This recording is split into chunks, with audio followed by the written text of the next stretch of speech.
لا حول ولا قوة إلا بالله العلي العظيم. أعوذ بالله من الشيطان الرجيم. بسم الله الرحمن الرحيم. الحمد لله رب العالمين بارئ الخلائق أجمعين باعث الأنبياء والمرسلين والصلاة والسلام والتحية والإكرام على البشير النذير السراج المنير سيدنا ونبينا وشفيعنا إن شاء الله أبي القاسم محمد.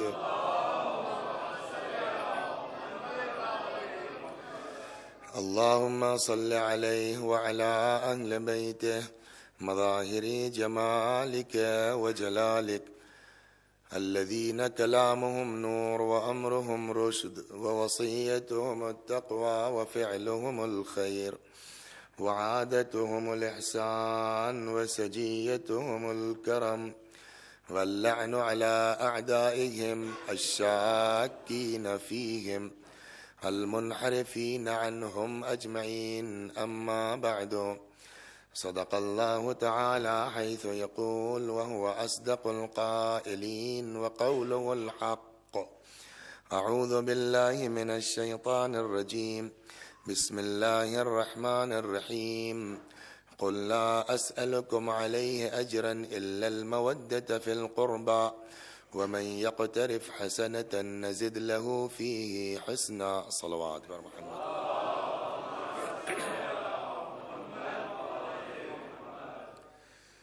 آپ حضرات سے گزارش ہے ایک بار سورہ حمد اور سورہ توحید کی تلاوت فرما کر کے جناب رضا صاحب چوہان اور ان کی اہلیہ کے مرحومین کے ایصال ثواب کے لیے پڑھ دیجیے. بسم اللہ.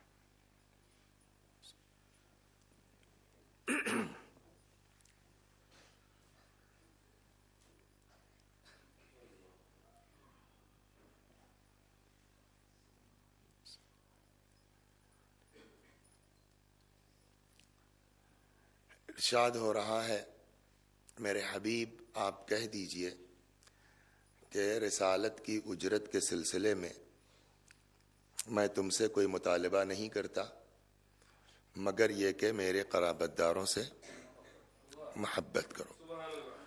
وَمَن يَقْتَرِفْ حَسَنَةً نَزِدْ لَهُ فِيهِ حُسْنًا، اور جو ہماری بارگاہ میں نیکی کا ارتکاب کرے گا، نیکی اکٹھا کرے گا، نیکی لے کے آئے گا، نزد لہو فیہ حسنا، ہم اس کی نیکیوں میں اضافہ کرتے جائیں گے. اس آیہ کریمہ کی تفسیر میں باقاعدہ روایت موجود ہے کہ وہ حسنہ کیا ہے؟ حبنا اہل البیت، کہ وہ نیکی کہ جس پر ہم اضافہ کرتے جائیں گے، امام نے فرمایا وہ ہم اہل بیت کی محبت ہے. اور اس کے پہلے بھی اگر پہلے دوسرے دن کی مجلس آپ کے اذہان عالیہ میں محفوظ ہے تو وہاں بھی جو ہے وہ گفتگو کے دوران یہ بات آئی تھی کہ امام صادق سلام اللہ علیہ نے بھی فرمایا ہے کہ عشق اہل بیت نیکی ہے، مخصوصاً عشق امیر المؤمنین، محبت امیر المؤمنین. اس دن یہ روایت نقل کی گئی تھی اسی آیت کے ذیل میں، حب علی حسنۃ لا یضر معها سیئہ، علی کی محبت وہ نیکی ہے جس کے ہوتے ہوئے کوئی برائی اثر انداز نہیں ہو سکتی. وَبُغْضُ عَلِيٍّ سَيِّئَةٌ، اور علی کی دشمنی وہ برائی ہے کہ جس کے ہوتے ہوئے کوئی اچھائی کارآمد نہیں ہو سکتی. خوب وہ بھی آیت جہاں ارشاد ہوا، اس ذیل میں بھی آیت پڑھی گئی تھی، آپ کے ذہن میں ہونا چاہیے، اب چونکہ آج وہ 11ویں مجلس اس کا تھوڑا سا خلاصہ ہو جائے. وہ بھی آیت آپ کے ذہن میں ہوگی، من جاء بالحسنۃ فلہ خیر منہا، جو ہماری بارگاہ میں نیکی لے کے آئے گا اس کو اس کی نیکی سے بہتر دیا جائے گا. وَهُم مِّن فَزْعِ يَوْمَئِذٍ آمِنُونَ، اور یہ لوگ قیامت کی دہشت سے محفوظ رہیں گے. کون؟ جو ہماری بارگاہ میں نیکی لے کے آئے گا. یہاں کے اوپر روایت کہتی وہ نیکی کیا ہے کہ جس کے بدلے میں اس سے بہتر دیا جائے گا اور قیامت کی دہشت سے انسان محفوظ رہے گا. یا امام فرماتے ہیں کہ وہ نیکی حبنا اہل البیت، ہم اہل بیت کی محبت وہ نیکی ہے کہ جس کے بدلہ بھی بہتر دیا جائے گا اور قیامت کی دہشت سے بھی انسان محفوظ رہے گا. اس کے بعد دوسرے فقرہ کیا تھا اس آیت میں؟ وَمَنْ جَاءَ بِالسَّيِّئَةِ فَكُبَّتْ وُجُوهُهُمْ فِي النَّارِ، اور جو ہماری بارگاہ میں برائی کے ساتھ آئے گا اس کو اوندھے منہ جہنم میں ڈال دیا جائے گا. امام نے اب اس فقرے کے لیے فرمایا، وہاں کیا فرمایا کہ وہ نیکی ہم اہل بیت کی محبت ہے جس سے انسان دہشت سے قیامت میں محفوظ رہے گا، اور وہ دشمنی جس کی بنیاد پر انسان بغیر حساب کے اوندھے منہ جہنم میں ڈالا جائے گا وہ دشمنی بغضنا اہل البیت.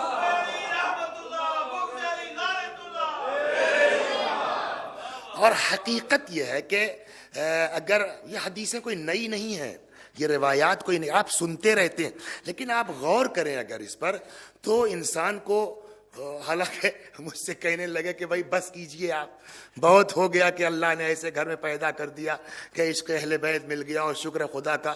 یہ بہت نہیں ہوا، جتنا شکر ادا کیجئے کم ہے کہ اللہ نے واقعاً ایسے بڑے جن کو ہم پہچان نہیں سکتے، جن کے لیے خود رسول اللہ نے فرمایا، اب آج اسی طرف چلتے ہیں، جن کے لیے رسول اللہ نے فرمایا علی تم کو یا خدا نے پہچانا یا میں نے پہچانا، مجھ کو یا تم نے پہچانا یا اللہ نے پہچانا، اللہ کو یا تم نے پہچانا یا میں نے پہچانا. تو اب سمجھ میں بات آئی کہ شفاعت کی ضرورت کیوں ہے. جب اللہ کو ہم ڈھنگ سے پہچان ہی نہیں سکتے تو ڈھنگ سے اس کی عبادت کیسے کریں گے؟ اس لیے ضرورت ہے کہ اس کے پیچھے لگے رہو جو اللہ کو پہچانتا ہے. صلوات بر محمد وآل.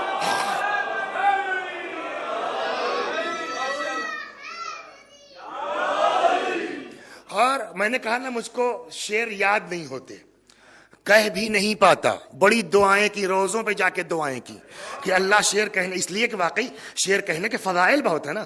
امام فرماتے ہیں من قال فینا بیتا بن اللہ فی الجنت بیتا، جس نے جو ہے وہ ہماری شان میں ایک شعر کہا اللہ اس کے لیے جنت میں ایک شعر، ایک بیت بنا دیتا ہے، ایک گھر اللہ بنا دیتا ہے. تو اتنے فضائل، اس لیے بڑی منتیں کی. اور مجھ کو آج جب یہ گاڑی میں کہنے لگے نا کھٹا کھٹ نکل، میں نے کہا لگتا ہے اب کی جو کربلا جا کے دعا کی کچھ قبول ہو گئی ہے کیا، شاید اللہ کرے انشاءاللہ. نہیں ہم پڑھیں گے نہیں اس کو، اس لیے کچھ اشعار وہ ہوتے ہیں جو قوم کے لیے پڑھے جاتے ہیں، کچھ اشعار وہ ہوتے ہیں جو قبر کے لیے کہے جاتے ہیں. یہ اگر اللہ قبول کر لے تو قبر میں کام آئے گا انشاءاللہ. صلوات بر محمد. تو بہرحال شعر کی بات ہو رہی تھی، تو بڑا مرتبہ ہے شعر کا. تو غالب کو آپ کیسا سمجھتے ہیں کیسا نہیں سمجھتے اس سے ہم سے بحث نہیں ہے، لیکن بہرحال جو ہے وہ ان کے اپنے اعمال ان کے ساتھ، مگر عشق اہل بیت کا جہاں تک معاملہ ہے اس معاملے میں غالب کا بڑا معتقد ہوں. اور پتہ نہیں آپ نے غالب کے فارسی دیوان پڑھا ہے کہ نہیں پڑھا ہے، اردو کے علاوہ بھی فضائل میں بھرے پڑے، لیکن ہم کو جو پورے دیوان میں غالب کے سب سے اچھا شعر لگا وہ میں آپ کو پڑھ کے آگے بڑھ جاتا ہوں. شاید غالب کا مطلب یہی رہا ہو کہ بھیا اللہ تک تو پہنچ نہیں سکتے، حقیقی معرفت تو مل نہیں سکتی، تو کم از کم اس کے پیچھے لگے رہو. جس کے ذریعے سے اللہ مل سکتا ہے، جس کے ذریعے سے خدا تک پہنچ سکتے ہو. آپ کو ہو سکتا ہے شعر یاد ہو، غالب ندی میں دوست سے آتی ہے بوئے دوست، غالب ندی میں دوست سے آتی ہے بوئے دوست، مصروف ہوں میں بندگی بو تراب میں.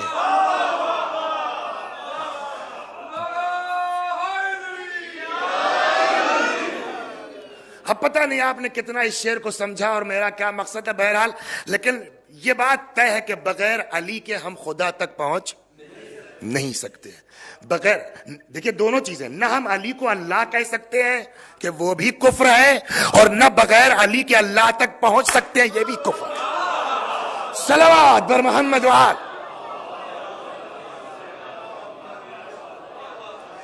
جو علی کو اللہ کہے ہم اس سے بھی بری ہیں، اور جو بغیر علی کے اللہ تک پہنچنے کا دعویٰ کرے ہم اس سے بھی بری ہیں. علی کو اللہ نے، اچھا ایک بات بتائیں آپ کو، وجہ اللہ، اب دیکھیے پھر وہی ہے، میں سوچ کے دماغ میں آ گیا، وجہ اللہ.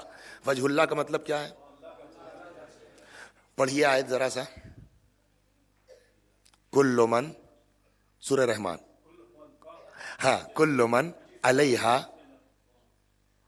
فان. ارے آپ تو بہت 22 سال رہے ہیں ذیشان صاحب، آپ کو یاد ہوگی انشاءاللہ. کل من علیہا فان ویبقى وجہ ربک ذو الجلال والاکرام. ہر چیز فنا ہو جائے گی، ہر چیز فنا ہو جائے گی، صرف اللہ کا چہرہ باقی رہے گا. اب یہاں کے اوپر پھر میرے ساتھ مشکل ہے، مجلس خراب ہونے کا شاید جو ہے وہ سارے حالات بن رہے ہیں، لیکن اگر میں پڑھ سکا تو دیکھیے عربی زبان میں کئی چیزیں ہوتی ہیں، ایک ہے صفت اور ایک ہے موصوف. ایک ہے صفت اور ایک ہے موصوف. کہتے ہیں صفت اور موصوف میں مطابقت ہونی چاہیے.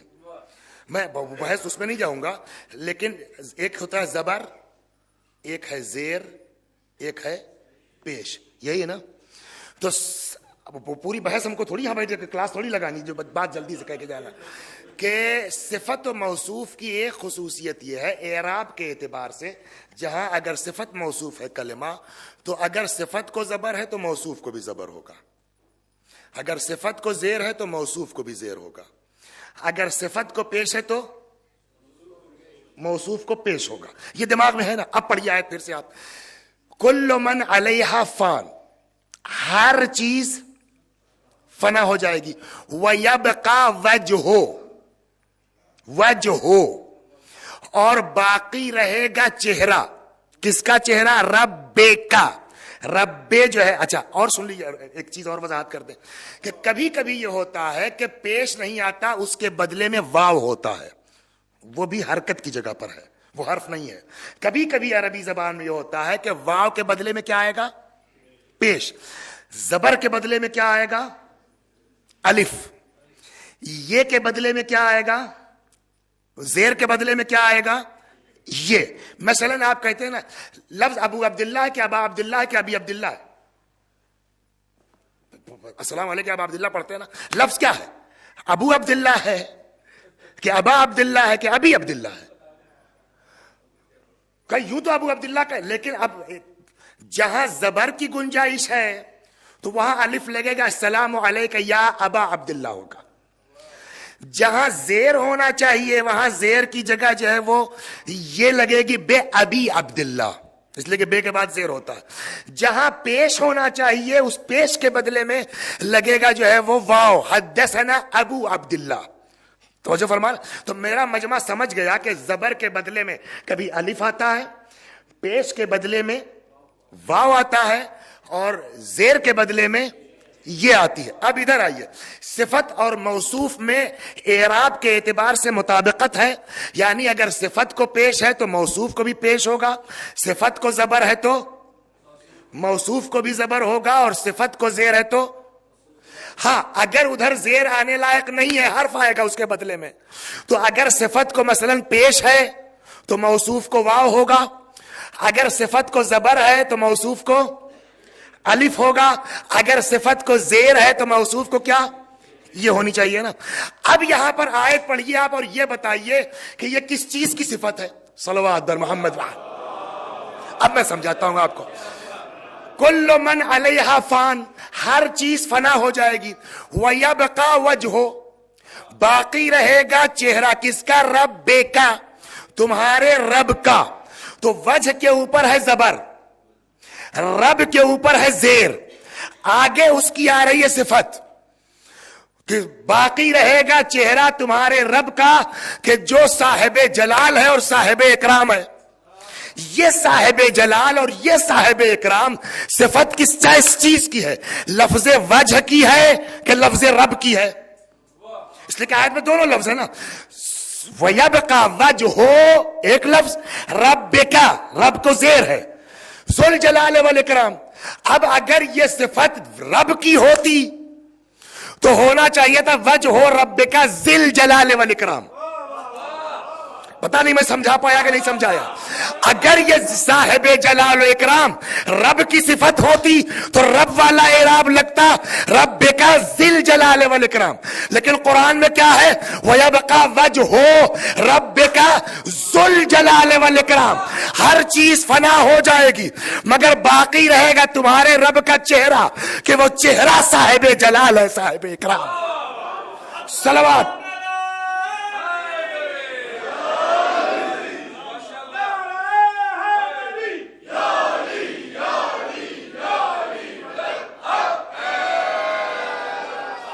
تو قرآن کی اس آیت میں یہ نہیں کہا جا رہا کہ رب صاحب جلال، بے شک اللہ صاحب جلال و اکرام ہے، اللہ ذو الجلال والاکرام ہے، اس سے میں انکار تھوڑی کر.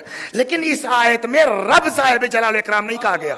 اس آیت میں کیا کیا؟ وجہ الرب صاحب جلال و اکرام ہے. تو اب بھیا وجہ الرب کیا ہے؟ اگر آپ کہیے کہ واقعاً اللہ کے چہرہ ہے، واقعاً اللہ کے چہرہ ہے، تو پھر اللہ کے ہاتھ بھی ہونا چاہیے، پھر اللہ کے پیر بھی ہونا چاہیے. پھر وہ بات بھی صحیح ہے کہ اللہ اپنا پیر جہنم میں ڈال دے گا، معاملہ پر برابر ہو جائے گا، پھر وہ تو صحیح ہو جائے گی بات. لیکن نہ اللہ کے ہاتھ ہے، نہ اللہ کے پیر ہے، نہ اللہ کے جسم. اللہ جسم سے مبرہ ہے، اللہ جسم و جسمانیات سے مبرہ ہے. تو اس کے باوجود قرآن کہہ رہا ہے کہ اللہ کے چہرہ ہے. پھر چہرہ کیا چیز ہے؟ کہا ہر چیز حقیقت. ایک دن آپ کو یاد ہوگا میں نے ابتدائی مجلس میں حقیقت و مجاز بیان کیا تھا، یاد ہے؟ نہیں یاد ہے؟ صلوات بر محمد. جانے دیجیے، ادھر ہم بہت نہیں جائیں گے. لیکن اگر وہ بات یاد ہوتی نا تو یہاں مزہ آ جاتا آپ کو، لیکن وقت میں آپ کا زیادہ نہیں لوں گا. تو اب یہاں کے اوپر کہا گیا کہ اللہ باقی رہے گا رب کا چہرہ کہ جو وجہ رب صاحب جلال و اکرام ہے. ایک طرف تو ہم کو یہ بتایا گیا کہ صاحب اللہ کے جسم ہی نہیں ہے. پھر سورہ رحمان کہتا ہے کہ اللہ کا چہرہ باقی رہے گا اور وہ چہرہ جو ہے صاحب جلال اور صاحب اکرام ہے. کہ تو ہر چیز حقیقت پر مبنی تھوڑی ہوتی، کچھ مجاز بھی استعمال ہوتا ہے. اور مجاز جو ہے، چلیے ایک بات آپ کو کہوں، مجاز پھر سے سنا دوں. مجاز کہتے کس کو ہے؟ لفظ جس معنی کے لیے بنایا گیا ہے جب تک اس معنی میں استعمال ہوگا، یاد آ گیا نا، اس کو کہیں گے حقیقت. اب یاد آیا؟ لفظ اگر اپنے معنی سے ہٹ کے استعمال ہو، ذرا سا کم ذرا سا زیادہ، اس کو کہیں گے مجاز. یا لفظ اپنے معنی سے بالکل باہر چلا جائے مگر مناسبت ہو حقیقی معنی سے. مثلا آپ کسی انسان کو شیر کہیے تو وہ جانور تھوڑی ہے، لیکن ذرا سا حقیقی معنی سے مناسبت یہ ہے کہ شیر میں بھی شجاعت پائی جاتی ہے، آپ کے بیٹے میں بھی شجاعت پائی جاتی ہے. اور اس طریقے سے آپ اگر جائیے تو پورا قرآن مجاز سے گفتگو کر رہا ہے. 2-3 آیتیں مجاز کی سناؤں میں، صلوات بر محمد. آیتیں سنیے مجاز کیا کہ جہاں پہلے میں یہ بات طے کر لوں کہ مجاز قرآن نے استعمال کیا ہے. نمبر 1 جناب یوسف سلام اللہ علیہ. البتہ مجاز کے لیے قوانین ہے کہ ہر جگہ آپ کو حق نہیں ہے میں نے بطور مجاز استعمال کیا ہے، ہر جگہ نہیں کر سکتے آپ. مجاز کے اندر جو ہے وہ اس کو ہماری علمی زبان کہتے ہیں علاقہ مسحہ ہونا چاہیے للتجوز، کہ یہاں مجاز کا استعمال صحیح ہے کہ نہیں ہے. تو اس کے اسباب بیان کے کہاں آپ مجاز استعمال کر سکتے ہیں، کہاں مجاز استعمال نہیں کر سکتے. مین جملہ جو ہے وہ علاقہ ماکان ایک ہوتا ہے. کہ یہ چیز پہلے ایسے تھی لہذا اس وقت بھی اس کو یہ کہا جا سکتا ہے ما کان علاقہ ما یکون، یہ چیز کل کو اس طرح ہونے والی ہے تو آج ہی اس کو ہم مجازن کہہ سکتے ہیں، جس طرح کے اور بھی علاقے. مثلا اب جناب یوسف علیہ السلام گئے جیل میں، ٹھیک، وہاں ایک دن جو ہے وہ ان کے ایک جیل کے ساتھی نے خواب دیکھا ہے. خواب میں جو قرآن نے کہا وہ سنیے آپ. اس نے یوسف سے کہا انی اعصر خمرا، اے یوسف میں نے خواب دیکھا ہے کہ میں شراب نچوڑ رہا ہوں. شراب نچوڑی جاتی ہے کہ انگور؟ مطلب یہ ہے کہ میں انگور نچوڑ رہا ہوں، لیکن یہاں شراب انگور کے معنی میں یوز ہوئی. کہا کیسے شراب انگور کے معنی میں یوز ہوئی؟ کہا مجازن. مجازن کیوں؟ کہا اس لیے کہ یہ انگور نچوڑ کے بعد میں شراب ہونے والا ہے، اس لیے مجاز کے استعمال میں کوئی حرج. اب سمجھ میں آ گئی نا بات؟ علاقہ ما یکون کہ اس نے خواب دیکھا کہ میں انگور نچوڑ رہا ہوں، کہہ کیا رہا کہ انی آصر خمرا، میں شراب نچوڑ رہا ہوں. یہ شراب استعمال ہوئی کس معنی میں؟ انگور کے معنی میں. یہ میں اس لیے سنا رہا ہوں تاکہ آپ یہ کہہ سکیں کہ قرآن میں ایک جگہ نہیں جانے کتنی جگہ ہیں جہاں قرآن نے مجاز استعمال کیا ہے. صلوات بر محمد.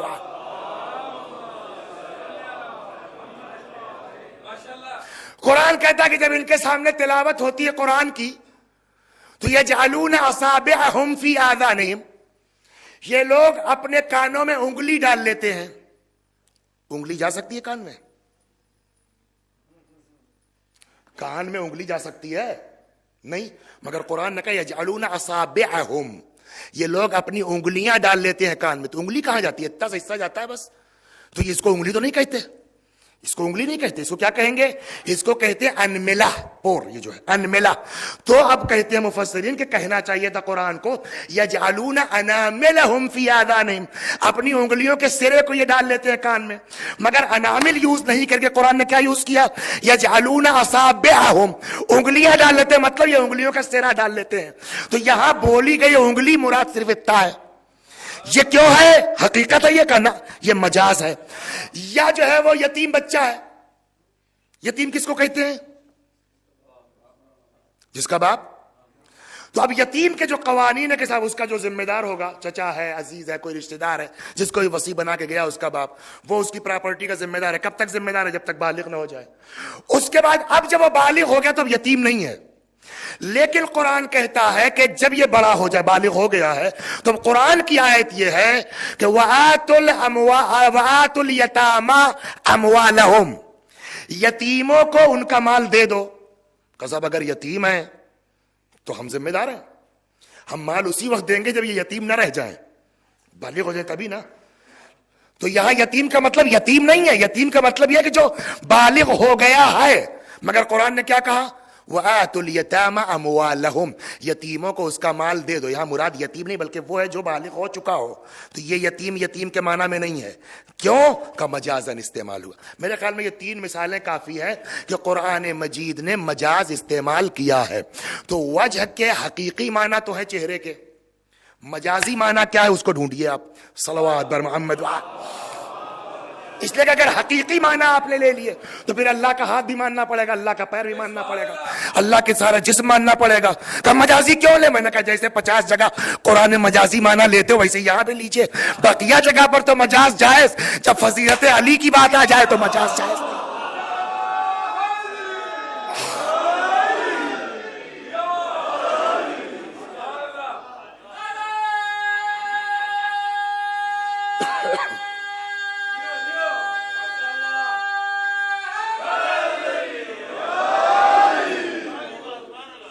تو اب وجہ کو وجہ کیوں کہتے ہیں؟ وجہ کے معنی چہرہ، تو چہرے کو چہرہ کیوں کہتے ہیں؟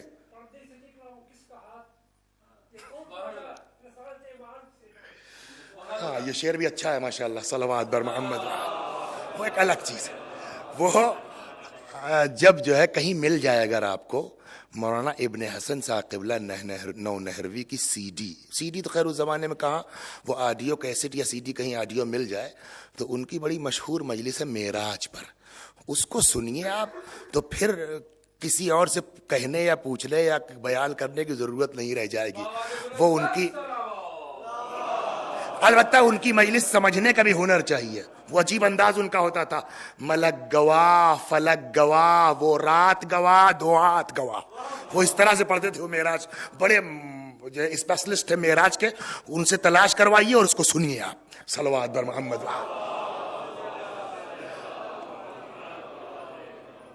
اور صاحب وہ خدا نخواستہ کہیں جا رہے تھے، اللہ نہ کرے، اللہ سب کو محفوظ رکھے، کہ ایکسیڈنٹ ہو گیا. ہم بھی کھڑے ہو گئے کہ صاحب وہ لاش پڑی، ایکسیڈنٹ ہو گیا. کس کی ہے؟ گئے دیکھ ویک کیا ہے، چلے آئے. میں کس کی کا پتہ ہی نہیں، ایک دم چہرہ تو غائب ہو گیا تھا، وہ پھٹ گیا تو سمجھ میں نہیں آ رہا تھا. اور آگے کہیں بڑے معلوم ہوا صاحب وہاں بھی کوئی لاش رکھی ہے، بھیا دیکھیے. وہاں گئے تو دیکھا تو اس کے سر ہی نہیں تھا. تو آپ پہچان سکتے ہیں. تو اس کا مطلب یہ ہے کہ کبھی بھی آدمی چاہے سارا جسم سلامت ہو، جب تک چہرہ نہیں ہوگا تب تک شناخت نہیں ہوگی. تو وجہ کو وجہ اس لیے کہتے ہیں کہ جو شخصیت کی پہچان کا سبب بنے.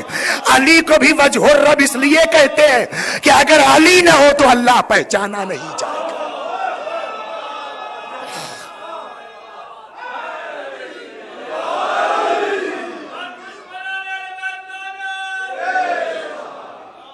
کل من علیہا فان، سب فنا ہو جائیں گے.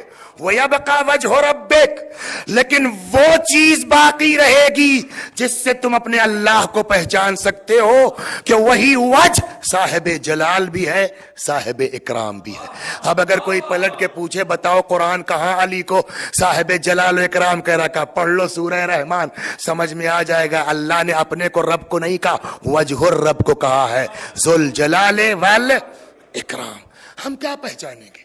ہمارے جیسا جاہل آدمی ایک آیت لے کے بیٹھا، کتنی دیر ہو گئی؟ 20 منٹ تو گزر گئے، 25 منٹ ہو گئے، 5 منٹ اس کو نکال دے، 20 منٹ تو اسی پہ گزر گئے. تو کیا پہچانے گا کوئی آدمی علی کو؟ پہچان سکتا ہے؟ شناخت کر سکتا ہے؟ تو اب جواب یہ ہے کہ صاحب نہ پہچاننے پر تو یہ حال ہے تم لوگوں کا. اور اگر کہیں علی کو پہچان لیتے تو کیا ہوتا؟ کس منظر کا کیا مطلب کہ تم لوگ جو علی کو کہتے ہو کہ واقعاً صحیح ہے، یہ بھی کہتے ہو کہ پہچان نہیں سکتے اور رسول اللہ سے بڑھائے بھی دے رہے ہو.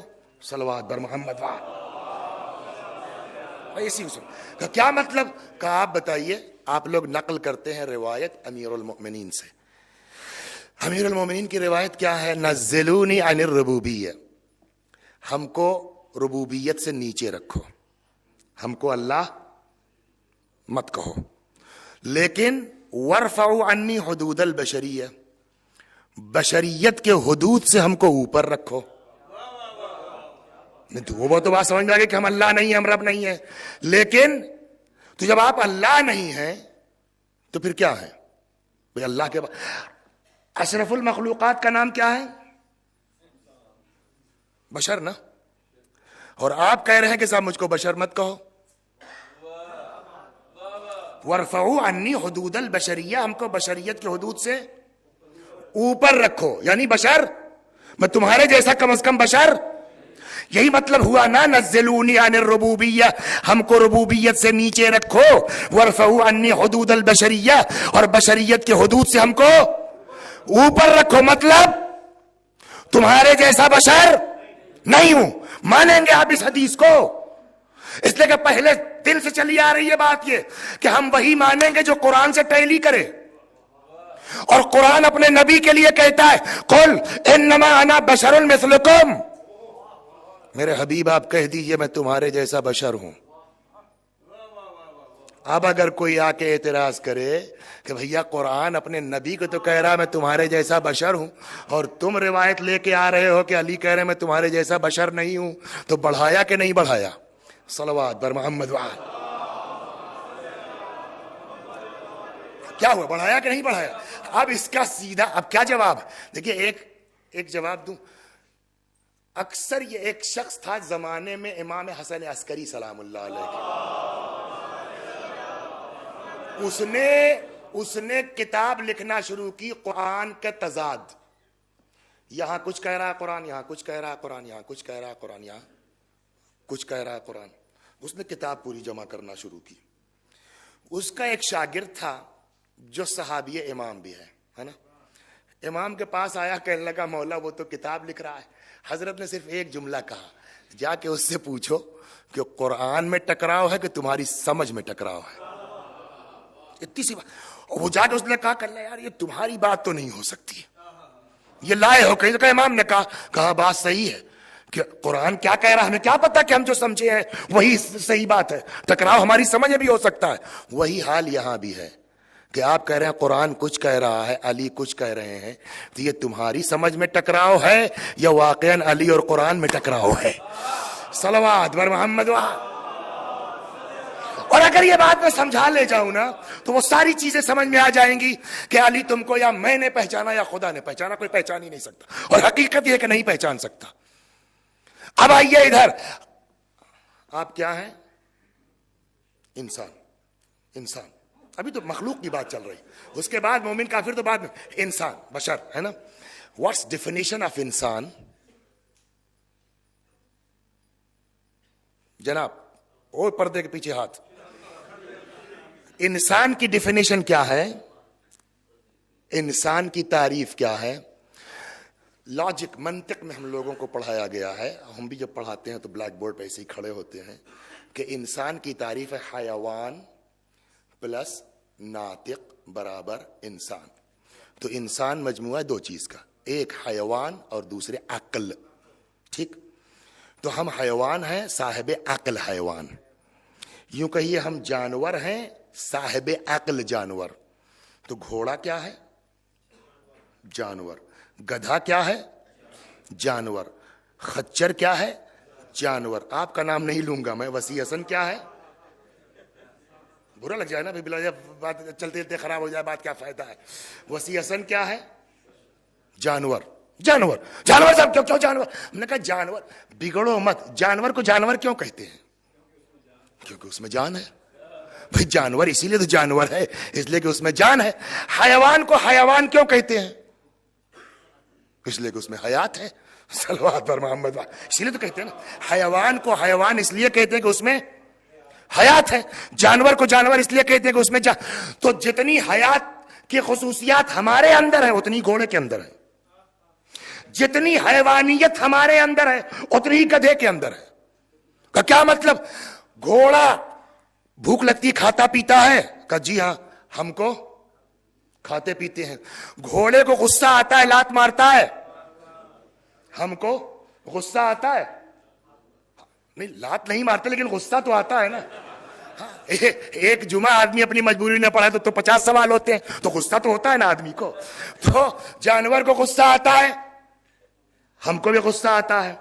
جانور کو بھوک لگتی ہے, ہم کو بھی بھوک لگتی ہے. جانور کے یہاں شہوت پائی جاتی ہے, نسل بڑھتی ہے. انسان کے اندر بھی شہوت پائی جاتی ہے اور نسل بڑھتی ہے. جانور اپنے ارادہ و اختیار سے اٹھتا بیٹھتا ہے, ہم بھی اپنے ارادہ و اختیار سے اٹھتے بیٹھتے ہیں. جانور بھی تھکتا ہے, ہم بھی تھکتے ہیں. جانور بھی سوتا ہے. تو جتنی حیوانیت ایک گھوڑے کے اندر ہے وہ ساری حیوانیت ہم سب کے اندر ہے. کا فرق کیا ہے ہم میں اور گھوڑے میں؟ کا فرق یہ ہے کہ وہ صرف حیوان ہے اور ہم عقل والے حیوان ہیں. صرف اتنا سا فرق ہے کہ وہ فقط حیوان, ہم عقل والے حیوان. ذرا سی عقل بڑھ گئی تو اس حیوان میں اور عقل والے حیوان میں زمین و آسمان کا فرق ہوا کہ نہیں ہوا؟ ویسے ہی ٹھیک ہے قرآن نے کہا ہے قل انما انا بشر مثلکم, آپ کہہ دیجئے میں تمہارے جیسا بشر ہوں. اگر قرآن اسی پہ رک گیا ہوتا تب آپ کہتے کہ ہمارے جیسے بشر ہیں. قرآن کا اگلا فقرہ کیا ہے؟ قل انما انا بشر مثلکم یوحا الی, کہیے میں تمہارے جیسا بشر ہوں مگر مجھ پر اللہ کی طرف سے وحی نازل ہوتی ہے. کیوں؟ کسی خاکی بشر پہ وحی نازل ہوئی آج تک؟ کا نوری پر نازل ہوتی ہے. تو جو فرق ایک حیوان اور حیوان ناطق میں ہے وہی فرق ایک خاکی بشر اور ایک نوری بشر میں. صلوات بر محمد. اگر ساری دنیا کے حیوان, اب ڈفرنس سمجھ لیا نا آپ نے, جو فرق ہمارے اور گھوڑے میں ہے وہی فرق ہم میں اور علی میں ہے. میری بات سمجھیے آپ, پتہ نہیں میں سمجھا پا رہا ہوں نہیں. جو فرق ایک گدھے اور ایک انسان میں ہے وہی فرق ہم میں اور رسول اللہ میں ہے. انصاف سے بتائیے، سارے گھوڑے کائنات کے مل کے بیٹھ کے اگر چاہیں کہ وہ انسان کی ایک صفت کو پہچان لیں تو پہچان سکتے ہیں؟ کہ ساری کائنات کے گھوڑے اکٹھا ہو جائیں انسان کی ایک صفت کو نہیں پہچان سکتے، ویسے ہی کائنات کے سارے خاکی بشر اکٹھا ہو جائیں تو مل کر کے اس نوری مخلوق کی ایک صفت کو پہچان نہیں سکتے۔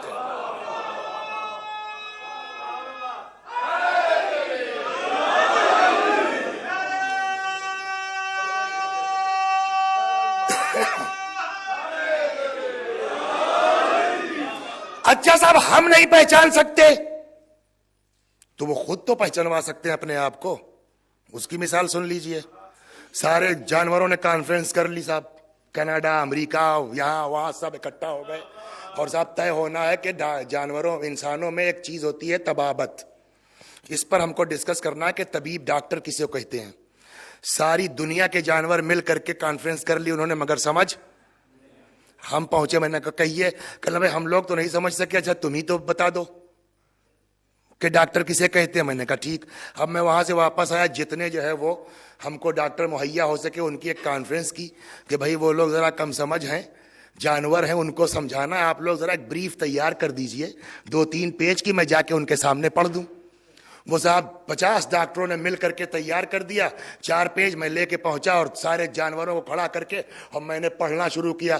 طبیب اس کو کہتے ہیں، طبیب اس کو کہتے ہیں، ڈاکٹر اس کو کہتے ہیں، حکیم اس کو کہتے ہیں۔ سب کچھ تقریر کرنے کے بعد اب ان جانوروں سے پوچھئے ایک لفظ بھی سمجھ میں آیا؟ جواب پتہ نہیں کیا بکتے رہے، ہم تو نہیں سمجھے۔ بھئی یہی یہاں بھی ہے، ہم نہیں سمجھ سکتے، یا علی آپ سمجھا دیجئے کہ کیا ہے، کہ ہم سمجھا تو دے مگر تمہارے اندر صلاحیت نہیں ہے کہ سمجھ سکتے۔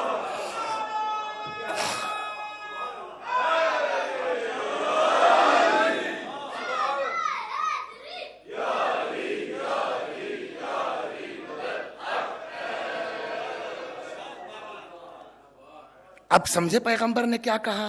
علی تم کو یا خدا نے پہچانا یا میں، اس لیے کہ جو نور ہے نور کو پہچان لے گا، خاکی نہیں مجھ کو یا تم نے پہچانا، یا ہر جگہ وہی بات ہے، اللہ کو بھی یا تم نے پہچانا یا۔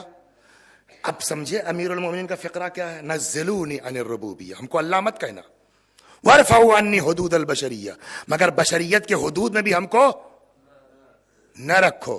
تو پھر کہاں رکھیں آپ کو؟ اس لیے کہ ہم نے تو اشرف المخلوقات بشر کو جانا ہے، بشر کے بعد بس اللہ ہے۔ تو آپ کہتے ہیں کہ نہ میں اللہ ہوں اور نہ تمہارے جیسا بشر ہوں، تو آپ ہیں کیا؟ اس لیے ہم آپ کو بشر بھی نہیں کہہ سکتے اپنے جیسا، تو کیا کہیں آپ کو؟ اب سمجھ میں بات آئے گی۔ کہا یہاں نہیں سمجھو گے، خیبر میں آؤ تب سمجھ میں آئے گا کہ رب نہ کہو کیوں، اپنے جیسا بشر نہ کہو کیوں۔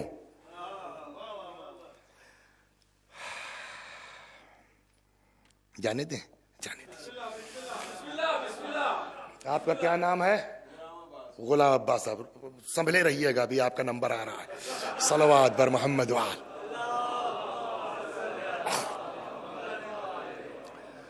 سر کے اوپر کتنا وزن اٹھا سکتے ہیں آپ؟ بولیے۔ 20 کلو، 30 کلو، 40 کلو۔ پشت پر ڈبل کر لینا۔ آپ نے دیکھا ہوگا جو شکر کے بورے پورے اٹھا لیتے ہیں جو ہے وہ 1 کنٹل کا، ٹھیک۔ ہاتھ میں لٹکانا ہے، کتنا لے کے چل سکتے ہیں آپ؟ 10 کلو، ٹھیک۔ اب سنیے صاحب، غلام عباس صاحب مل گئے ایک دن ہم کو راستے میں۔ یہ دیکھیے لا مناقشۃ فی المثال، مثال میں سچ اور جھوٹ کی بات نہیں ہوتی، ذہن سے قریب کرنے کے لیے۔ دیکھا یہ ایک جھولا ہاتھ میں لیے آٹے کا چلے آ رہے ہیں۔ میں نے کہیے صاحب خیریت تو؟ کہنے لگے جی ہاں وہ گیا تھا میں فلاں جگہ، وہ تب تک جو ہے وہ فون آیا گھر سے کہ ذرا آٹا لیے آنا۔ تو وہ جھولا بھی نہیں تھا، میں نے یہیں جو ہے وہ 50 پینس کا ایک جھولا خریدیا نائلون کا، اور آٹا لے کے جا رہا ہوں۔ میں نے کہا اس طرح لے کے جا رہے ہیں آپ ہاتھ میں لٹکا کر کے؟ پتہ ہے آج کل کے لڑکے کتنے شرارتی ہیں۔ وہ داڑھی موڑنا تو ہے ہی نہیں کہ اس کے لیے مہنگا والا لیں گے ریزر، موڑنے کے لیے ذرا اچھا والا چاہیے کہ زخم نہ ہونے پائے، ورنہ آپ کے لیے تو سستا والا ریزر بھی کام کر جائے گا، اور اس میں بھی آدھا توڑ کے 2 ہاتھ کے بیچ رکھ لیں گے۔ اور انکل عباس کیا حال ہے، اور انکل عباس کیا حال ہے، اور انکل 4 بار اگر انہوں نے ہاتھ مار دیا آپ کے جھولے پر تو گھر پہنچتے پہنچتے تو سارا آٹا گر جائے گا، خالی ہاتھ پہنچیں گے آپ۔ ہاں یہ بات تو ٹھیک ہے، تو کیا کروں مولانا؟ میں نے کہا اس کو لٹکائیے مت، یوں کیجئے ہتھیلی اور اس پر آپ 5 کلو آٹا، 5 ہی کلو تو ہے، اس کو ہاتھ میں رکھ لیا، اسے لے چلے جائیے۔ تو ان کا جواب کیا ہوگا؟ بھائی میں بوڑھا آدمی، یہ لٹکائے ہوں ہاتھ میں، یہی کیا کم ہے، اب ہتھیلی پہ کتنی دیر لے کے جاؤں گا؟ کچھ سمجھ میں آیا آپ کے؟ سر پہ اٹھتا ہے 50 کلو، پیٹھ پہ آ جائے گا 1 کنٹل، ہاتھ میں لٹکا لیں گے آپ 10-15 کلو، پورے جسم میں سب سے کم وزن اگر کسی حصے پہ اٹھ سکتا ہے تو اس کا نام ہے، آپ سمجھے کہاں لے گیا میں آپ کو؟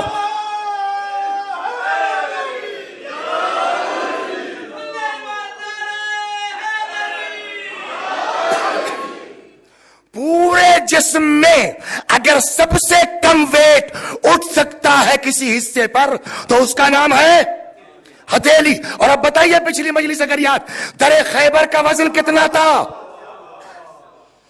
محدث دہلوی نے لکھا 320 کنٹل 32 ٹن۔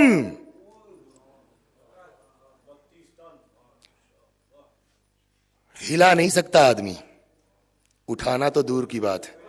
اور روایت کیا کہتی ہے؟ ہاتھ لگایا تھا، یہی نا؟ اچھا، اب جب 2 انگلیوں سے اکھاڑا تو ایک روایت یہ بھی ہے کہ صاحب وہ ہتھیلی پر آیا اور پوری فوج اس پر گزری ہے، 32 ٹن کا دروازہ، تو اس کو بیچوں بیچ رکھنا پڑے گا تب نہ بیلنس ہوگا۔ اب جو 2 انگلی سے اکھاڑا تو ہاتھ میں آیا، تو اس کو بیلنس کرنے کے لیے کیا کر، میں نے کہا نا ہر بات کتاب میں نہیں ہوتی، کچھ عقل سے سوچیے۔ تو بیلنس کرنے کے لیے ضروری ہے کہ اس کو اچھالنا پڑے گا تاکہ بیچ میں ہاتھ بالکل برابر سے لگ جائے، تو دونوں طرف کے جو ہے بیلنس برابر ہو جائے گا۔ اب اس کے اوپر سے پوری فوج گزر رہی، ادھر خیبر جو ہے وہ کام کر رہا کاہے کا؟ پل کا۔ جو چیز انسان کے بس میں نہیں ہوتی نا، فطرت کیا ہے؟ یہ فطرت ہے جو ہمارے بس۔ دیکھیے عرب میں ایک سے ایک بہادر ہوتے تھے۔ اس دن 7 محرم کی مجلس میں روایت پڑھی نا آپ کی خدمت میں کہ ازرق شامی جو قاسم کے مقابلے میں آیا تھا 4000 سوار کے برابر تھا۔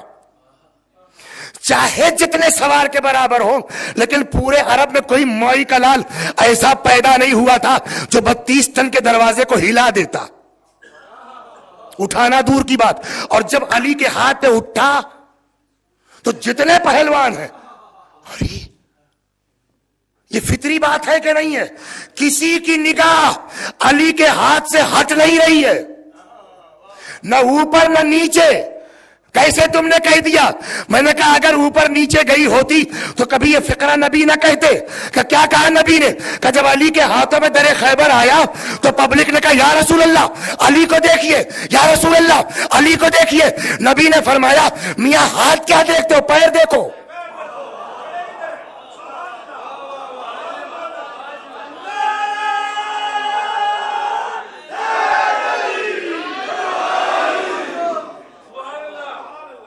یہ تو واقعہ ہو گیا، یہ تو کوئی نئی بات نہیں تھی، آپ نے سب نے سنا۔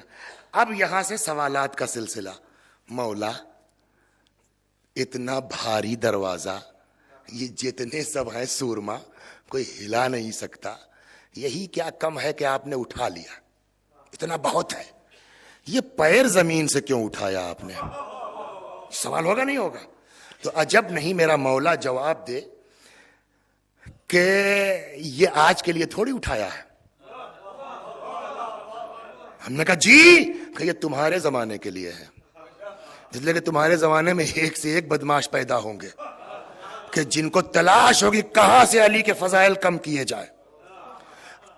آج کے زمانے میں کیا ہے؟ آپ نے سنا ہوگا، دیکھا ہوگا، ہم لوگوں تک تو خبریں چھن کے پہنچتی، اخبار میں کہیں پڑھ لیا، اس کو رکھے رہتے ہیں کہ وقت ضرورت کام آئے گا۔ سنا ہوگا آپ نے کہ ایک بندہ کوئی ایسا بھی ہے کہ جس نے مونچھوں سے کار کھینچ لی۔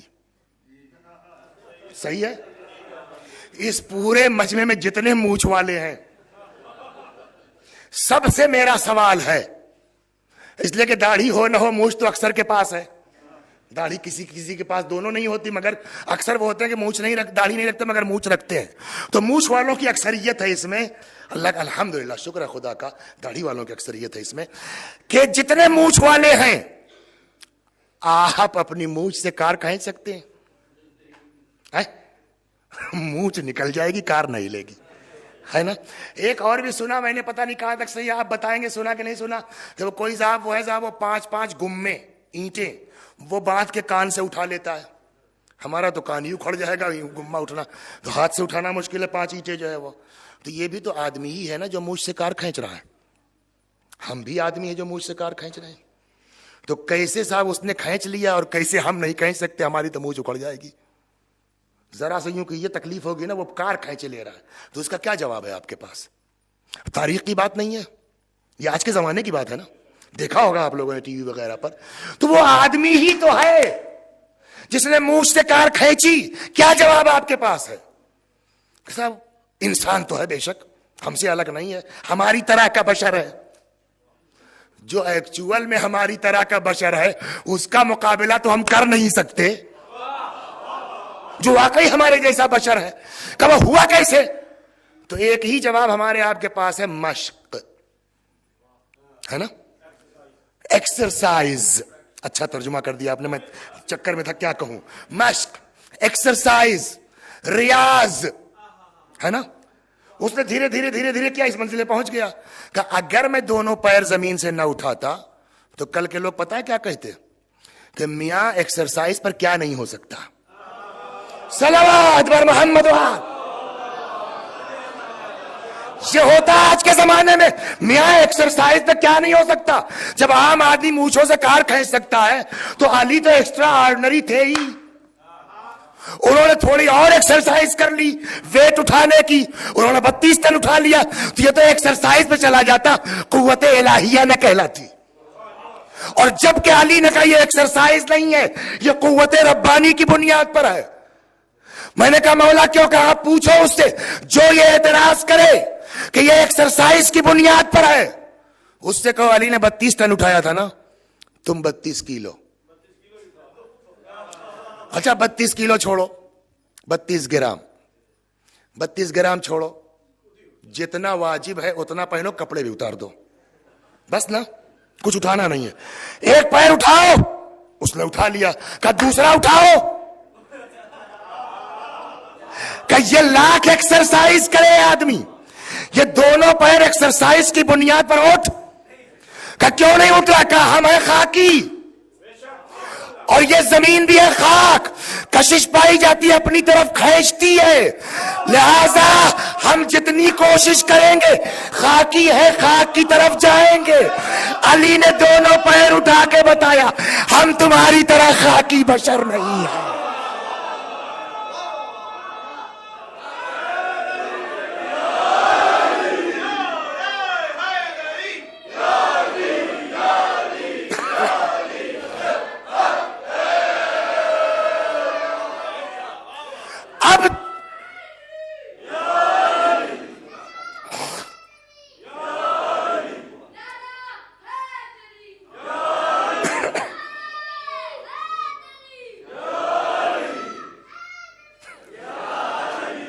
الحمدللہ یہ جذبہ خدا نے دیا بچوں ہمارے, شکر ہے خدا. تو اب جملہ سمجھ میں آئے گا نا, کیا نزلونی عن الربوبیہ, یہ پہلے کہا. یہ بھی کمال ہے واقعی, مولا کے جملات پہ غور کیجیے آپ. نزلونی عن الربوبیہ, پہلے یہ کہا ہے ہم کو ربوبیت سے نیچے رکھو. کیوں؟ کہ اس لیے کہ میرے پاس جسم ہے, اللہ کے پاس جسم نہیں ہے, لہذا رب نہ کہنا وَارْفَعُوا عَنِّي حُدُودَ الْبَشَرِيَّةِ, بشریت کے لوازمات میں ہم کو مت جکڑنا, اس لیے کہ تم خاکی بشر ہو, ہم نوری بشر ہیں. اور جب یہ نور کے ہے تو نور کو نور سمجھ سکتا ہے, خاکی انسان اس کی حقیقت تک نہیں پہنچ سکتا, خاکی انسان اس کی منزل تک نہیں پہنچ سکتا. پھر وہی جملہ کہوں جس کے لیے ڈاکٹر صاحب نے کہا بس کیجئے, بہت کہتے, پھر بھی اللہ کا شکر ادا کیجئے آپ کہ خدا نے اس گھر میں پیدا کر دیا, ایسے خاندان میں پیدا کر دیا کہ عشق علی نصیب, ورنہ کہاں وہ, کہاں ہم. خاک را چه نسبت با عالم پاک یا علی. دو ایک حدیثیں جلدی جلدی سن لیجیے, وقت پورا, کل انشاءاللہ. یا علی حبک ایمان و بغضک کفر و نفاق. علی تمہاری محبت ایمان ہے, تمہاری دشمنی کفر ہے, تمہاری دشمنی نفاق ہے. حب علی عبادہ وافضل العبادہ، علی کی محبت عبادت ہے، تمام عبادتوں میں افضل ہے۔ ذکر علی عبادہ وافضل، علی خیر البشر، عجیب حدیث، علی خیر البشر من شک فیہ کفر، علی سے بہتر کوئی انسان نہیں ہے، جس نے علی کے بارے میں شک کیا وہ کافر ہے۔ اب آپ انصاف سے بتائیے، شک کی بنیاد پر اگر ایمان رخصت ہو جائے تو جو دشمن علی ہے اس کو آپ مسلمان کیسے کہہ سکتے ہیں؟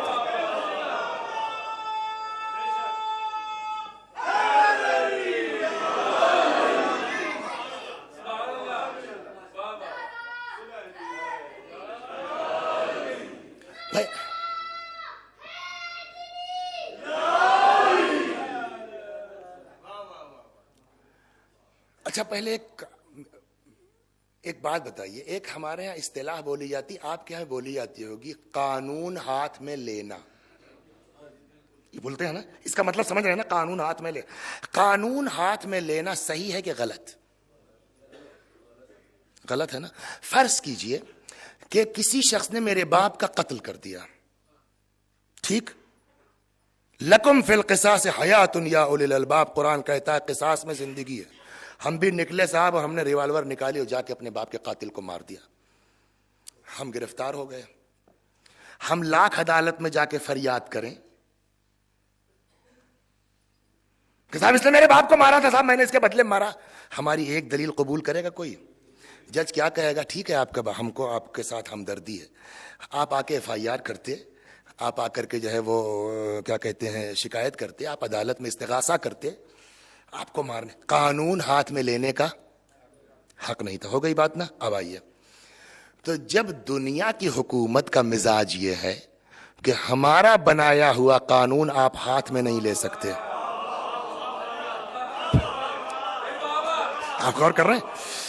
جب دنیا کی حکومت کا مزاج یہ ہے کہ آپ ہمارا بنایا ہوا قانون اپنے ہاتھ میں، تو کیا اللہ برداشت کرے گا کہ میرا قانون میرا بندہ ہاتھ میں لے لے؟ اب اللہ کا قانون کیا ہے؟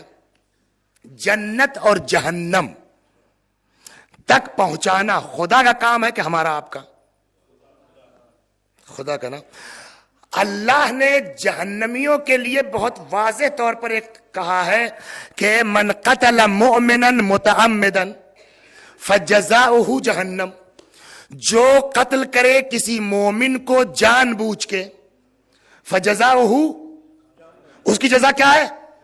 جہنم ہے۔ یہ قانون اس کا ہے نا، اس کے علاوہ کوئی ہاتھ میں نہیں لے سکتا نا۔ اب اس کو آپ سب سمجھ چکے، اس لیے میں کان کاٹا درست کر رہا تھا کہ جو روایت سنانے جا رہا ہوں اس میں میں بھی دہشت زدہ ہوں کہ پتہ نہیں کس مومن کی سمجھ میں نہ آئے اور وہ کہتے ہیں کیا پڑھ کے چلے گئے، اس لیے اپنی کوشش بھر کر لیتے ہیں، بقیہ دیکھا جائے گا، اللہ مالک۔ پیغمبر بیٹھے ہیں، کچھ اصحاب ہیں، سامنے سے امیر المومنین آ رہے ہیں،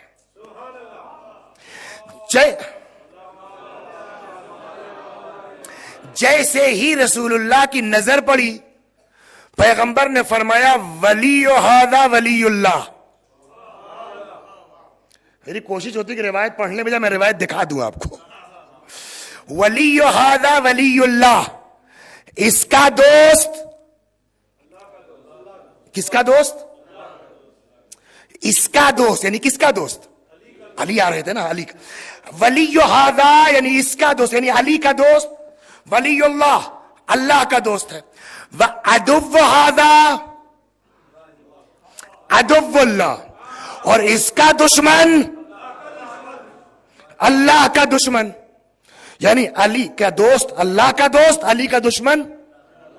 یہاں تک تو ٹھیک ہے، اگلا جو خطرناک فقرہ اب آ رہا ہے، اس کے بعد حضرت نے فرمایا وَلِوَلِيَّهُ وَلَوْ أَنَّهُ قَاتِلُ أَبِيكَ، علی کے محب سے محبت کرو چاہے تمہارے باپ کا قاتل ہی کیوں نہ ہو۔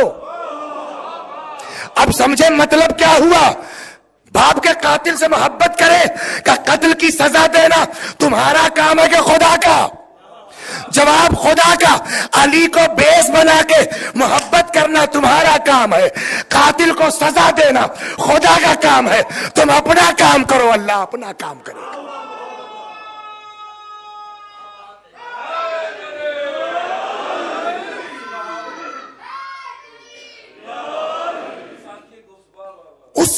بعد کا جملہ اور عجیب ہے، فعل ولیہ ولو انہ قاتل ابیک، علی کے دشمن کو محب سے محبت کرو چاہے تمہارے باپ کا. اس کے بعد کا جملہ، دنیا میں باپ سے بڑھ کے کوئی ہے؟ اولاد سے بڑھ کے کوئی ہے؟ آدمی اولاد کی خاطر جنت بیچ دیتا ہے، آدمی بچوں کی خاطر ایمان بیچ دیتا ہے. مومن آدمی ہے تو باپ کے لیے جان دینے کو تیار ہے. اب پیغمبر کا جملہ پھر سنیے، ولی ھذا ولی اللہ، اس کا دوست اللہ کا دوست ہے، وعدو ھذا عدو اللہ، اس کا دشمن اللہ کا دشمن ہے. ولیہ ولو انہ قاتل ابیک، اس کے دوست سے دوستی کرو، محب سے محبت کرو چاہے تمہارے باپ کا قاتل ہی کیوں نہ ہو. وعاد عدوہ، جملہ سخت یہ ہے، وعاد عدوہ، علی کے دشمن کو دشمن رکھو، ولو انہ ابوک و ولدک، چاہے تمہارا باپ ہو چاہے تمہاری اولاد ہو. اگر عاشق علی نہیں تو نہ باپ قابل محبت ہے نہ اولاد قابل محبت ہے.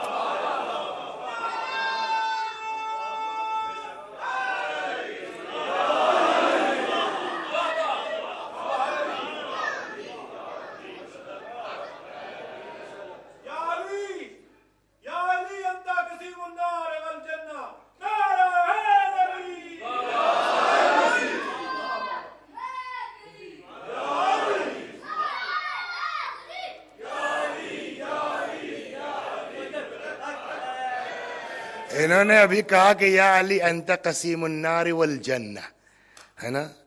کیا مطلب ہوا اس کا؟ کہ علی تقسیم کرنے والے ہیں جنت کو اور جہنم کو. یہ جنت میں آگے پتا ہے، آگے بھی ہے. وہ کتاب اتفاق سے بھی ڈاکٹر صاحب نے پرنٹ کر کے دی ہے، وہاں رکھی ہوئی ہے کہ روایت اور آگے کہتی ہے اپنے کو پہچانو کیا ہے. روایت میں پیغمبر نے فرمایا علی تم اور تمہارے شیعہ حوض کوثر پر ہوں گے اور یہ حوض کوثر سے سیراب کریں گے، جس کو چاہیں گے یہ جام کوثر دیں گے. علی کی بات نہیں ہے، آپ کی بات. جس کو چاہیں گے دیں گے اور جس کو چاہیں گے منع کر دیں گے. تو جب چاہنے والوں کا یہ حال ہے تو علی کس منزل پر ہوگا ہم کیا سمجھ سکتے ہیں.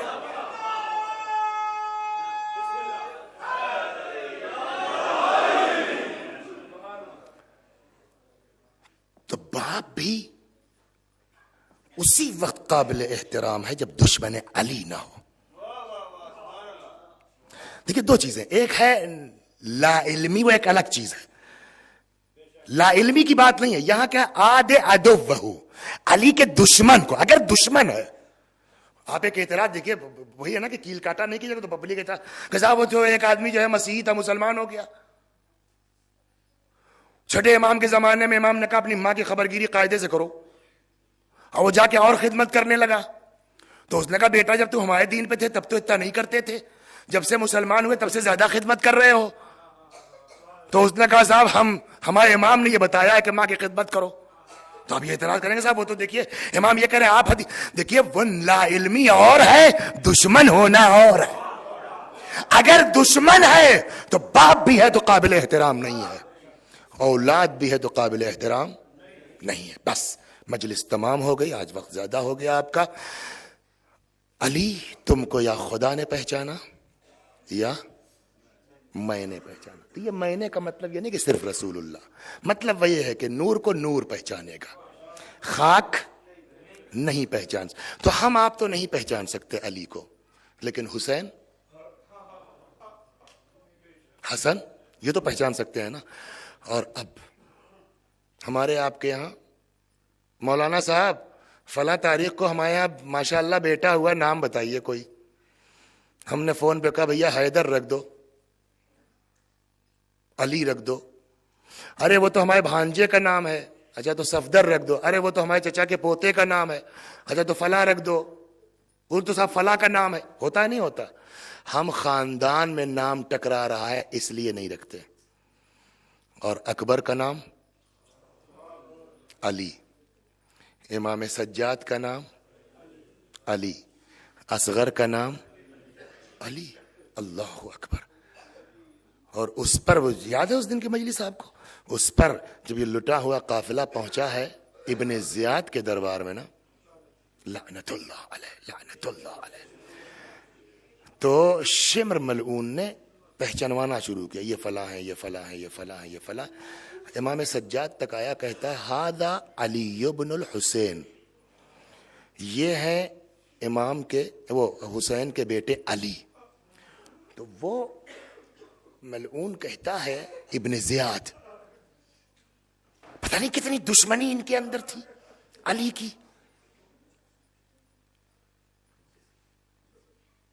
کہتا ہے کتنے علی نام کے ہیں تمہارے گھر میں، کتنے علی نام کے ہیں تمہارے گھر میں؟ امام سجاد نے جواب جو دیا ہے، اللہ اکبر، فرمایا سن، میرے باپ حسین کو اپنے باپ علی سے اتنی محبت تھی، اتنی محبت تھی کہ اگر خدا حسین کو 100 بیٹے دیتا، حسین سب کا نام علی رکھتے۔ ہم کیا جانے علی کیا ہے؟ اور یہی وجہ ہے کہ کتنے اسباب ہیں واقعاً امام حسین کے یہاں علی اکبر کی محبت کے۔ ایک تو اولاد ہے، دوسرے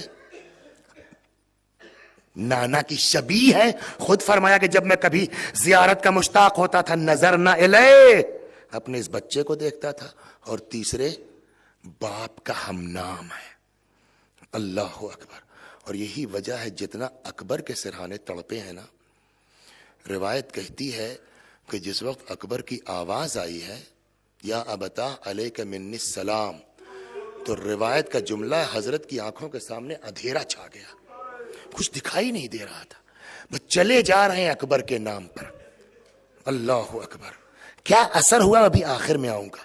یہاں تک کہ اکبر شہید ہو گئے، یہاں تک کہ آخری ہدیہ بھی حسین نے اصغر کا پیش کر دیا، یہاں تک کہ خود بھی میدان میں آ گئے۔ شمر ملعون جس میں اطہر پہ سوار ہوا، حسین کے سر و تن میں جدائی ہو گئی۔ آگے روایت سنیں گے آپ، کیا ہے؟ کہتے ہیں کہ اس موقع پر جب حسین گھوڑے سے گرے ہیں تو ذوالجناح جو ہے امام حسین کا گھوڑا، حسین کی حفاظت کر رہا تھا، نیت طواف کر رہا تھا۔ لوگوں نے پکڑنے کی کوشش کی، لیکن اس نے جو ہے پیروں سے جو حملہ کرنا شروع کیا، تو سنیں گے آپ، تاریخ یہاں تک کہتی ہے کہ ذوالجناح نے 40 فوجیوں کو مارا۔ روایت میں یہ ہے کہ ذوالجناح نے اپنے پیروں سے لتیاں مار مار کے 40 فوجیوں کو اس نے مارا۔ تب عمر سعد نے پکارا کہ جانے دو، فَإِنَّهُ مِن جِيَادِ رسول اللہ، ارے یہ رسول اللہ کا گھوڑا ہے۔ آدمی اپنا سر پیٹنے میں مجبور ہو، رسول اللہ کا گھوڑا کہہ کے چھوڑ دیا گیا، حسین کے نواسے کا سر، نبی کے نواسے کا سر قلم کر دیا گیا۔ لوگ ہٹ گئے جب ابن زیاد نے کہا کہ جانے دو، فَإِنَّهُ مِن جِيَادِ رسول اللہ، پیغمبر کے گھوڑوں میں سے آئیے، لوگ ہٹ گئے۔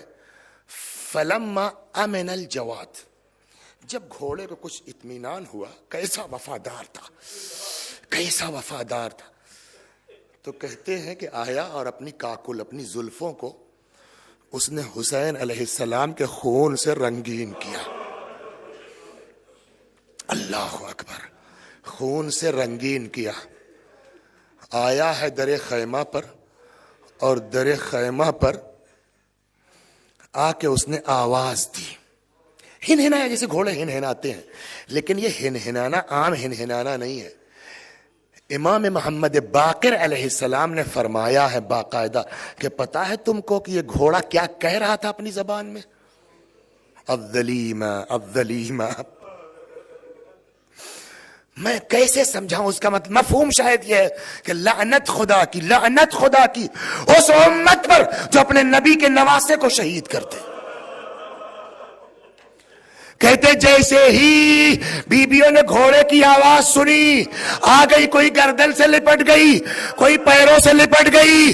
کہتے ایک مرتبہ جناب زینب یا سکینہ آئی اور آ کے ایک مرتبہ گھوڑے کے پاس کھڑی ہو کے ایک جملہ پوچھا، اے میرے بابا کے گھوڑے، ہل سقیا بھی ام قتل عطشانا، اے بابا کے ذوالجناح اتنا بتا دے میرے بابا کو پانی ملا تھا کہ میرا باپ پیاسا شہید ہوا۔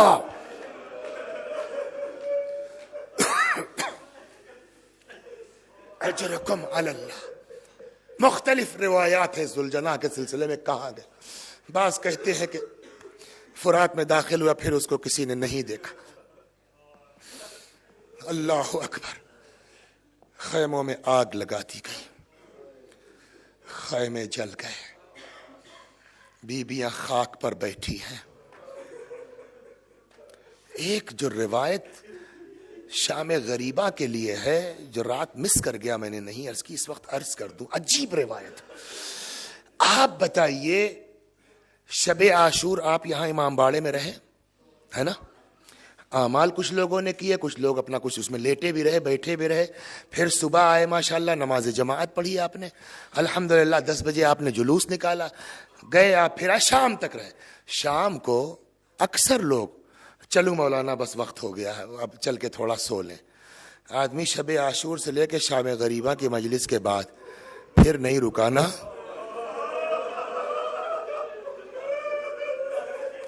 سب اپنے اپنے گھر چلے گئے کہ چلتے ہیں تھک گئے ہیں سوئیں گے. سوچ سکتے ہو زینب کتنا تھکی ہوں گی. اس لیے کہ روایت کہتی ہے نا کہ شب عاشور حسین کے خیموں سے اس طرح سے عبادت کی آواز آ رہی تھی جیسے شہد کے چھتوں سے بھن بھنانے کی آواز آتی. تو اگر اکبر جگ رہے تھے تو کیا زینب سو رہی تھی؟ قاسم عبادت کر رہے تھے تو کیا زینب سو؟ پوری رات جگی ہے زینب, پوری رات بیدار رہی ہے زینب, اور صبح سے لے کے عصر عاشور تک کبھی اصحاب کے جنازے, کبھی بھائی کی خبر, کبھی بھتیجوں کی لاش, حتی اولاد. کتنا تھک جائے گی ایک خاتون.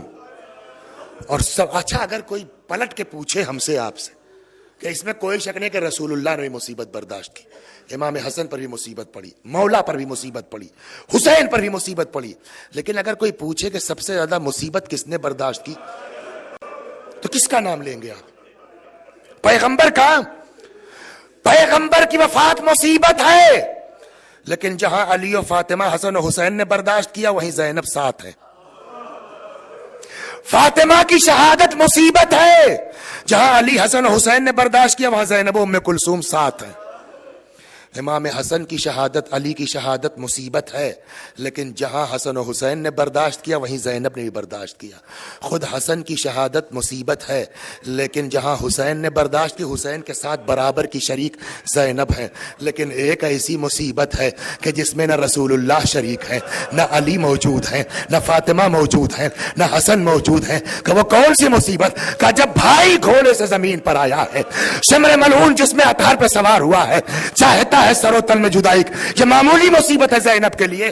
اب اس کے بعد زینب کو ہوش میں رہنا چاہیے, اس کے بعد زینب کو زندہ رہنا چاہیے, لیکن اس واقعے کے بعد بھی مصیبتوں کا سلسلہ جاری ہے. خیموں میں آگ لگی, سب تو باہر چلی گئی, بچے ادھر ادھر ہو گئے, لیکن زینب کی ذمہ داری ہے نا, اور وہ ذمہ داری کیسے نبھائی ہے؟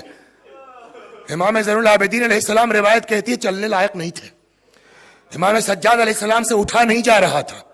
حمید ابن مسلم کہتا ہے کہ آخری خیمے میں آگ لگی تھی اور آسمان سے شعلے باتیں کر رہے تھے.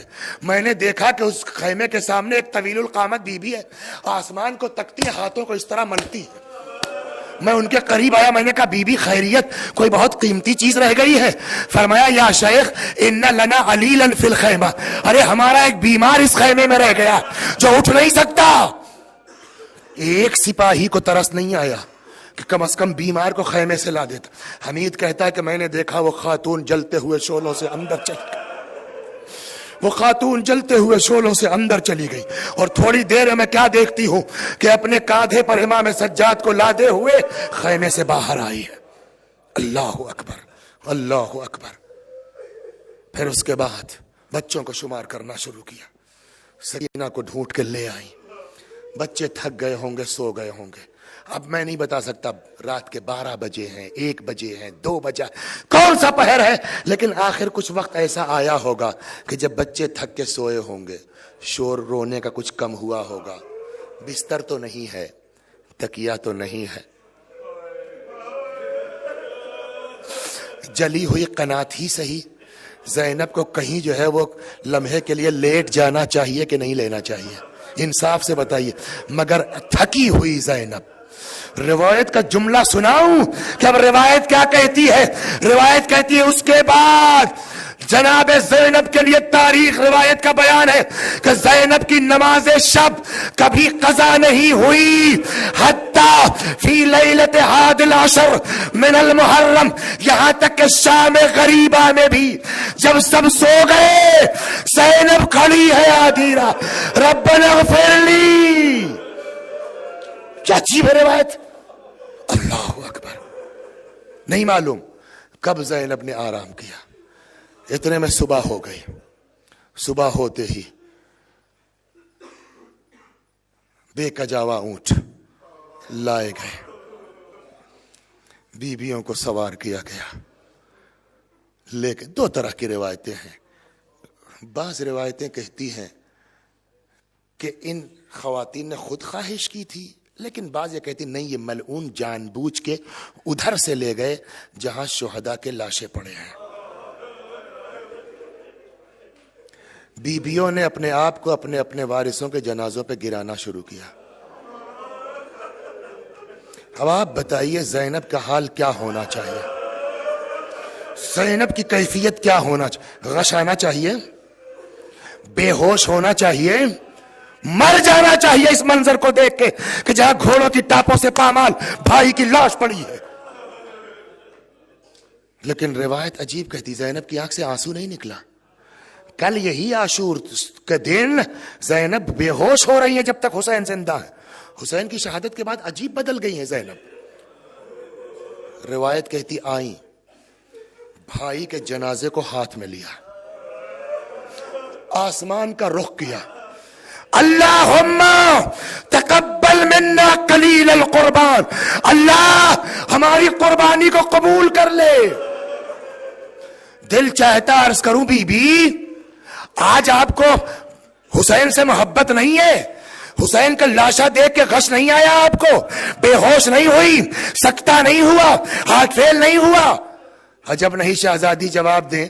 تم انصاف سے بتاؤ، اگر میں گریا کروں، اگر میں بے ہوش ہو جاؤں تو رباب کو کون سنبھالے گا؟ لیلا کو کون دلاسا دے گا؟ بچوں کو کون بہلائے گا؟ سکینہ کو کون دلاسا دے گا؟ اس کا مطلب کیا ہوا؟ مطلب سیدھا یہ ہے کہ غم کہتا ہے مر جاؤ، مصیبت کہتی ہے ہاتھ فیل ہو جائے، مگر ذمہ داری کہتی ہے آنکھ سے آنسو نہ نکلنے پائے. شاید یہی وجہ ہے کہ آپ سنتے رہتے ہیں نا ذاکروں سے کہ جب لٹا دنیا میں کوئی کسی کو پہچان سکے یا نہ پہچان سکے، ایسا ممکن ہے کہ شوہر اپنی زوجہ کو نہ پہچانے، ایسا ممکن ہے. لیکن شاید غم کہتا ہے مر جاؤ، مصیبت کہتی ہے آنکھ سے آنسو نہ نکلے. برداشت کرتے کرتے ایک برس میں یہ حالت ہو گئی کہ اب عبداللہ ابن جعفر نے بھی زینب کو پہچاننے سے انکار کر دیا. بس آخری بات اور ختم و دعا. اکبر سے چلی تھی بات. آئے قافلہ کربلا سے چلا، کوفے پہنچا، ابن زیاد کے دربار میں داخل ہوا. بس آخری فقرے اور ختم و دعا. تشت طلا میں حضرت کا سر رکھا ہوا ہے. امام کی زندگی با اصول زندگی ہوتی ہے. چنانچہ روایت آپ پڑھیں گے تو آپ کو ملے گا کہ روز عاشور تک، 57 سال کی عمر بہت زیادہ نہیں ہوتی، عاشور کے دن تک امام حسین علیہ السلام کے سر کے بال بھی کالے تھے، ریش مبارک بھی کالی تھی. لیکن جب یہ قافلہ کربلا سے کوفے آیا ہے اور کوفے میں ابن زیاد کے سامنے تشت میں حضرت کا سر مبارک رکھا گیا ہے، تو اب روایت کہتی ہے کہ امام کی ریش مبارک سفید ہو چکی تھی. ابن زیاد ملعون نے جو ہے وہ مضحکہ اڑایا، کہتا ہے حسین بڑی جلدی بڑھاپا آ گیا تمہارے اوپر. جیسے ہی یہ فقرہ ابن زیاد نے کہا جناب زینب تڑپ کے کھڑی ہو گئی. فرمایا ابن زیاد ارے میرے بھیا کو اکبر نے بوڑھا کر دیا. مطلب اکبر کی شہادت کے پہلے تک حسین کے بال کالے تھے. اتنا اثر ہوا شہادت اکبر کے بعد کہ اس وقت سے لے کے شہید ہوتے ہوتے حسین کی داڑھی سفید ہو. وَسَيَعْلَمُ الَّذِينَ ظَلَمُوا أَيَّ مُنْقَلَبٍ يَنْقَلِبُونَ إِنَّا لِلَّهِ وَإِنَّا إِلَيْهِ رَاجِعُونَ.